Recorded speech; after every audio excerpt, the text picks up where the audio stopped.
आपको पता है जैसे एक ऊपर वाला केसरिया रंग है, देख रहे हो आप चित्र में, सभी देख रहे हो ना।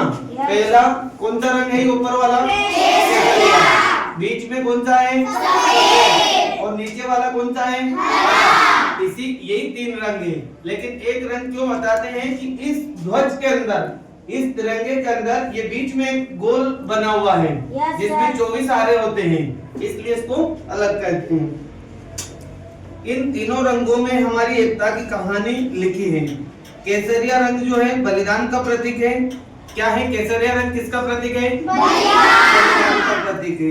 यह रंग उन वीरों की याद दिलाता है जिन्होंने देश को आजाद कराने में अपने जीवन का बलिदान दे दिया है। देखिए बहुत सारे जो जवान शहीद हुए हैं, यानी कि जिन्होंने अपने देश को आजाद कराने के लिए पूरा अपना जीवन न्यौछावर कर दिया है। सुना होगा अपने नाम, जैसे भगत सिंह, राजगुरु, सुखदेव, है ना। बहुत सारे ऐसे क्रांतिकारी जो वीर हैं जिन्होंने अपने देश को आजाद कराने के लिए अपना खुद बलिदान दे दिया है।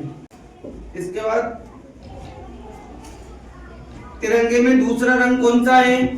सफेद। ठीक है, यह रंग शांति और सच्चाई का प्रतीक है। सफेद रंग काय का प्रतीक है? शांति और सच्चाई। सच्चाई करें। यह रंग हमारे विचारों की पवित्रता को भी प्रकट करता है। झंडे में हरा रंग हरियाली और खुशहाली का प्रतीक है। देखिए जो नीचे वाला तीसरा नंबर का जो रंग है ये कौन सा है? हरा रंग। हरा रंग जो है ये हरियाली और खुशहाली का प्रतीक है। हरियाली से मतलब जैसे अपने गेहूं वगैरह के जो खेत है हरा भरा, है ना, इसको प्रतीक करता है। यह हरा रंग हमारे देश की सुख समृद्धि को दर्शाता है। यानी कि जो हरा रंग है ये हमारा देश, जो भारत देश है, इसकी सुख समृद्धि को भी क्या करता है? दर्शाता है। हमारा देश मेहनत करने वाले श्रमिकों का देश है। यानी कि जो हमारे झंडे में चौथा रंग गहरा नीला है। गहरा नीला जो बता रहे ना आपको, ये तिरंगे के बीच में, इसी को बोलते हैं गहरा नीला रंग का है। इस रंग में सफेद पट्टी पर अशोक चक्र को अंकित किया गया है। अशोक चक्र में कितने आ रहे हैं? 24। ठीक है ना, 24 आ रहे हैं। जैसे ऐसे गोल बना हुआ है उसमें से किला पूरा।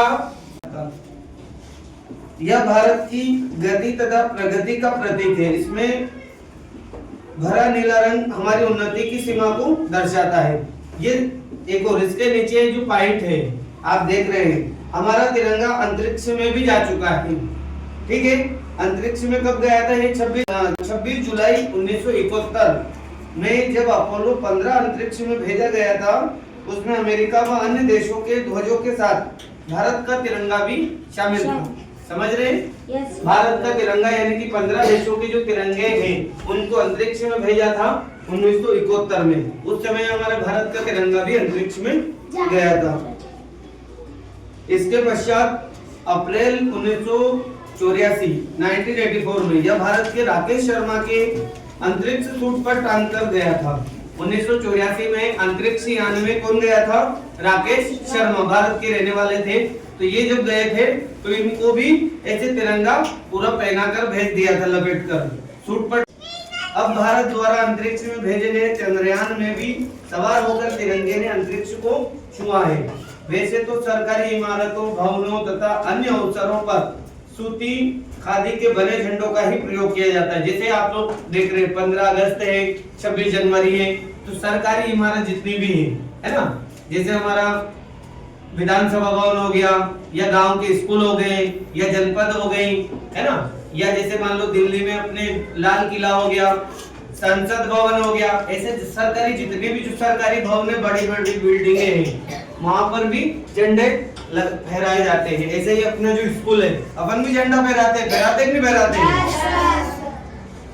इसके बाद में 26 जनवरी और 15 अगस्त के दिन फहराए जाने वाले राष्ट्रीय ध्वज रेशमी होते हैं। विश्व के हर देश में जहां भारतीय राजदूत रहते हैं वहां भी हमारे देश का तिरंगा झंडा लहराता है। देखिए विश्व यानी कि जैसे अपना जो भारत देश है, ऐसे ही और अलग अलग देश है, जैसे पाकिस्तान है, अफगानिस्तान है, भूटान है, अमेरिका है ना, ब्राजील है, ऐसे नाइजीरिया है, बहुत सारे जो देश है। तो अलग अलग देशों में अपने भारत के राजदूत रहते हैं, वहां पर भी अपने देश का झंडा, वहां पर भी वो उनके भवन पर फहराते हैं।